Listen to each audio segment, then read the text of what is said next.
Hello and welcome to another Daily Muppet. In today's video, I want to speak all about some of the different things going on at the moment. There's a lot of talk at the moment about a takeover from someone in England, about Michael Knighton, I think his name is, who has attempted to buy the club in the past in the 80s.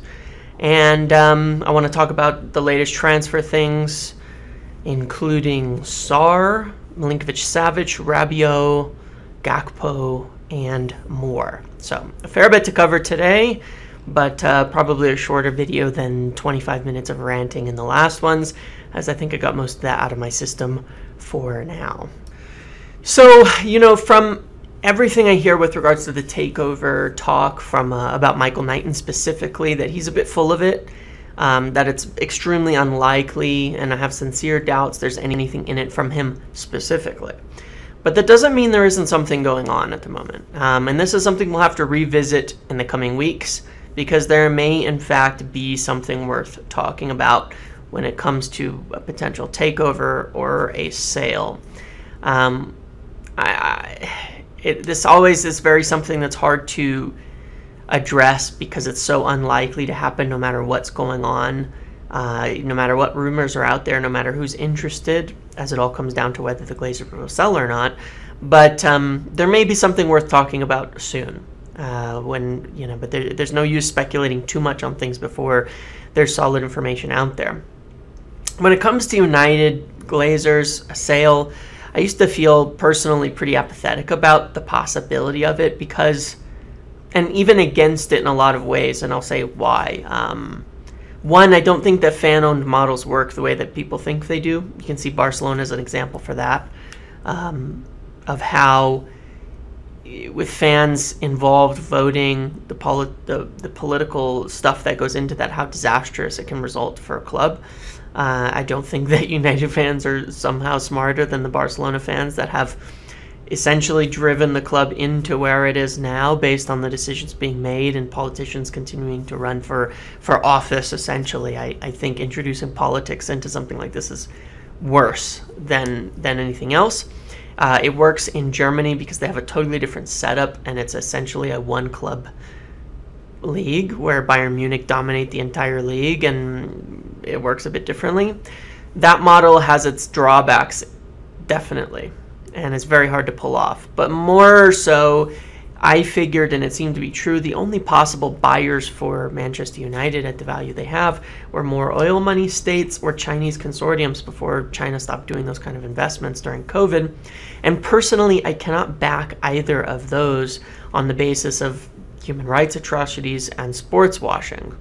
And I know that not everyone will agree, but I'd rather have the Glazers than those, because at least morally I can feel all right about supporting a club that isn't completely funded by, blood money, similar to how you've seen with Chelsea, where they were forced to sell their club because the owner, who'd been pumping money in for the last 20 years, was essentially funding invasions and wars and from Russia. So I can't support that. I'd have a lot of difficulty remaining a fan of the club if it became a vehicle for that level of blood money and sports washing. There's no innocent billionaire, but there's definitely levels in between of how directly they made their money and how directly what they're doing is affecting people around the world at the moment in time. And I think there's a difference in that. But when the Chelsea sale happened, it definitely opened my eyes, and I think many other people's eyes, that there may be other options, that there's probably 5 to 6 American, British, and European consortiums who could make a deal happen, and there isn't no chance of it happening, no chance of anyone becoming involved in something like this. I think there are options out there, and if United were to be looking to sell, there would be viable options that we could accept from a moral basis. So something just to think about, and something we will come back to and talk about in a few weeks at the latest. So let's move on to transfers. First, I want to talk about Gakpo. Talk about how this is a deal that cannot happen right now as it stands until after the Champions League qualifications rounds, which means we're pushing it towards August 24th now. And he may yet not want to leave at all if they do qualify. They'll be up against Rangers in the next round. If they win that game, then they will be through, and I'm not sure that he wants to leave. I believe he did an interview that said he would likely stay if they qualify for Champions League, so that would be yet another blow to our forward targets. Interestingly enough, despite the clamor from so many people, if you watch Cody Gakpo and you talk to a lot of people who've watched him for a long time, I don't think that a lot of people have been giving Marcus Rashford a really hard time in the last year or so, and his form has been pretty bad. Man, they are similar players, and he is not as good as Marcus Rashford. I'm going to put it that way. His final ball decision making and all of that is really rough. If you watched the game versus Monaco yesterday, he was probably the worst player on the pitch. He has a lot of really good physical tools and ability and touch and obvious skill. We shouldn't say never seen. It is rare to see a player who is so wasteful, and I think that people would be very unhappy with it. But this is a player who led the Eredivisie in stats last year and who was better than Antony. And that is my concern about the leap and jump between leagues when you're talking about, they'll be, better than Marcus Rashford. I don't know about that. I would take him as a depth signing who has a lot of work to do in terms of development, but acting like he's going to be a guaranteed starter right away, no way. Sorry, no way. That's not the level of player that we're talking about when we're targeting these types of individuals from these leagues. Sorry. That's just a fact of it. So we'll see, but I think this is a blow to the potential of signing him, the fact that they won yesterday, and delays things even further. Milinkovic-Savic is the other name. It's interesting because obviously this has been one of those names that's been around for ages, and most of the time when it comes out, people don't believe it, for good reason. But it has been a real link for ages and would be a huge upgrade in the midfield for Scott McTominay. The interesting thing is he's been the preferred target in the midfield by recruitment people at United for months, if not years. For certain scouts and people looking out there, and yes, there still are scouts and people out there. But he's also been very much sold by his representative regularly, or attempted to be sold and brought up to clubs, and the interest pumped up a bit. He's an excellent player. Lazio always have wanted a lot of money, and they will try to persuade him with a new big contract to stay as well. There's obvious danger in this one, again, as I said, as his agent runs his mouth an awful lot. However, this is a club target and has been for some time. Amusingly, that probably reduces the chances of it happening based on how recruitment is being run this summer. Would be a great signing, no chance of it happening in addition to Frankie de Jong. So we'll see. I would back a signing like this, as I said the other day. There's talks about potentially lining up an offer, but there's certainly talks about him getting a new contract as well in Lazio. And yeah, so this is one we're going to have to wait on. They have not made a deal yet. They've had regular contact with his representative over the last few months. Moving on next to Adrien Rabiot. The concern that I've seen here is with the fee agreed, they're discussing personal terms, and the problem would be wages. I've been told that there are concerns about his representative, his mother, extorting United for big wages down to lacking Champions League and the obvious desperation of the club. At the moment, he's on something like 175k net euros in Italy, which comes out to something like, because of the favorable tax rate, something like 200,000 gross pounds. However, if you were to go to England and you wanted the same net wages or a pay rise, you would likely have to see a higher gross pay than that. So it's very concerning in that regard. Because this is a player, again, who, yes, it's an upgrade, but as I said, this is why they become deadwood right away, and the concern in signing someone like this. If you bring someone in and you're paying them 200,000 plus per week because they've extorted you for demands and because you're so desperate, that's how you end up in a situation where you can't shift them in the future. You're stuck with them, wage bill rising, and you can't make the upgrades you need if they're not good enough to win the league with, which I don't believe that he is. And that's the problem there. The news coming out right now is that it may take him a few more days to conclude. Jason Bird just tweeted that he's one of 2 midfielders United want. Obviously, the other would be Milinkovic-Savic or Frankie de Jong based on the news that's out there. Yeah, they would obviously, Rabiot isn't necessarily a de Jong replacement or alternate. At the same time, it shouldn't have taken until now, and I don't totally believe it. I believe if they sign Rabiot, I will believe it when I see it that they sign 2, because I don't believe it that they'll sign 2 if they bring in Rabiot. I don't believe they'll sign 2 midfielders. I cannot see it happening. And again, as I said, my concern is if you do that, there is little to no chance of a midfielder next year. So you better hope that Rabiot, whoever is signed, Fred, Scott, Eriksson, Bruno is a good enough, and Van de Beek, God, it's so many midfielders, is a good enough contingent to win the league with. It might be, but I'm not sure that it is. So we will see about that. There's a chance, but I still do not believe that they'll be buying 2 midfielders if they bring in Adrien Rabiot. But I guess we're going to find out in the next few days. I have little faith in the club moving forward and doing that. And if they're going to bring in 2, why not just bring the other one in, the supposedly other one in first, who's apparently going to be a better player and a bigger upgrade? Why have they not done that yet? That would be my concern.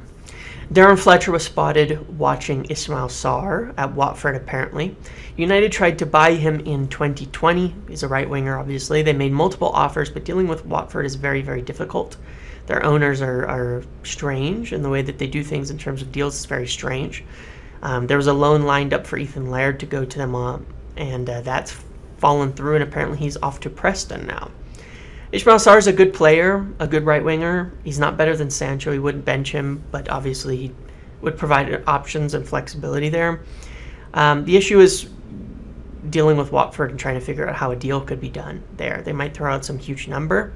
Last time United tried to buy him, Watford wanted a deal where United could purchase him for 60 million, paid 20 million per year, and they could cancel the deal after 1 year and keep the 20 million, which is basically saying you could end up paying a 20 million loan fee. They're the strangest club and very, very tough to deal with. So while it's an interesting option, United have had him on the radar a long time, it's the type of deal that could evaporate in a moment because you have no idea what Watford are going to do or say.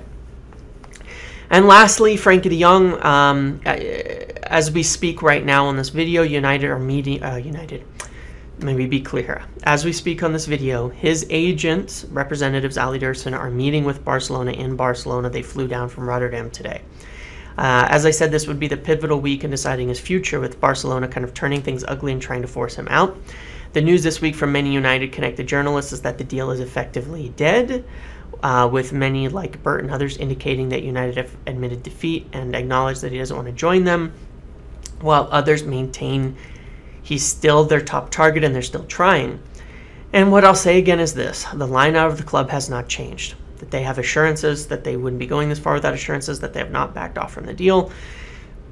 But from others reporting, the narrative has changed to have different contexts and aren't just feeding and giving what the line is from the club. So the question is, where do they get their info from? Because people getting the line directly from the club, as I've said many times, I've told you, I've seen this myself, is that it hasn't changed, and they have assurances where there's people getting info from other areas who say it's dead. And at the same time, those are the people breaking the Rabiot news, which seems true, or breaking the Gakpo news, which seems true, or blanking the Milinkovic-Savic news, which seems true. So you could assume they're right, but then wouldn't that mean they're right about the Frankie de Jong deal being off now? But this is the last gasp. My hope for this has dropped personally so much. On July 27th, I said on video that the club were now pessimistic. This was not their line from the club, but from sources within the club, that the club were pessimistic and we start looking at alternates. And now 2 weeks later, you have said journalists who have been giving this information now.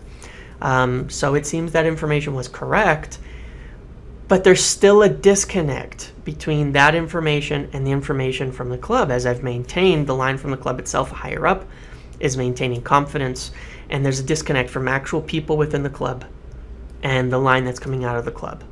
And unfortunately, that makes it hard to believe anyone at this stage, and I wish I could be more certain and say which is correct. You know, I wish I could say that at the moment in time. But obviously, you know, I've passed along good information on this with regards to what's happening with Barcelona, and so we should get our answer now in the next few days, maybe even sooner, as to the future of Frenkie de Jong. I said, you know, I said this before, but more reports have come out that Erik ten Hag is actually getting what he wanted, that the targets are his. Arnautovic were his idea, which is very ill-conceived, unfortunately. But I said this at the start of summer, and I said this in the last video, and people say you're not backing the manager, and not true at all. It's not true at all. Like I said back then, and like I say again now, it's not backing the manager to have a proper recruitment and structure in place and system in place.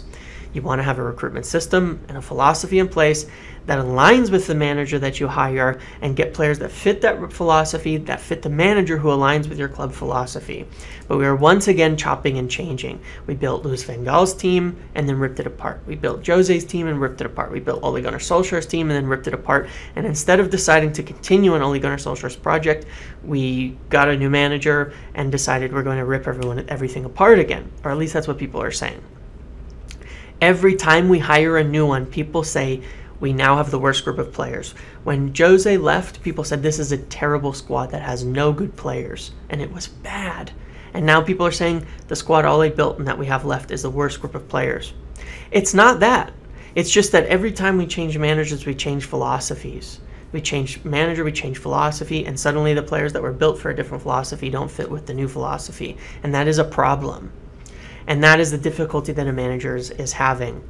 And that's the difficulty with building another manager thing. And if Ten Hag doesn't work out, we're going to do it again, because the next manager is likely not going to want what he has. And that is a problem still. And that's why everything rides on Ten Hag working out right now, because we are starting over in 3 years if it doesn't. And the problem you have then, in addition, is that if you're trying to rebuild, then you have a limited, if you're doing it, and this is where the manager is not getting the tools, even if you're doing a manager-focused rebuild. You're basing it right now entirely on who the manager likes and knows, and that means your pool is this small. There could be 50 players that fit what the manager wants, but he only knows 5. And maybe none of them are available, so you can't get what you need. And that's the problem we have right now. There's a huge pool of young players that would improve us in the midfield and in forwards position, guys like Matthias Nunes that I've talked about, that are available, that wouldn't be deadwood, that would have high potential. But because it's down to manager targets and experiences, he won't want to buy young players he doesn't know, because there's a lot of risk there for him. And that puts us in big trouble where the targets are limited. And that's kind of what's going on right now. So again, to be clear, it's on the club. But this is why you cannot have a manager-focused recruitment philosophy. You have an overall philosophy and recruitment structure that aligns with the manager you choose, and so you're getting targets that fit the manager you choose, but you have a structure that's there to identify, to put them forward, and to give him what he needs to succeed. Right now, everything rides on Erik ten Hag, and it's going to be a long project. It's going to be a long road, and as I said, I still believe that he'll turn this thing around, that the results will improve. I just hope they don't make panic mistakes in the meantime that hurt us next summer. So, as I said, things should start to move forward pretty quickly. Gakpo will take time. Rabiot deal will take time. It's not going to be done by this weekend. If it happens, supposedly 2 midfielders. There's meetings. This is a pivotal week with Barcelona's first game at the weekend for Frenkie de Jong to see who's lying.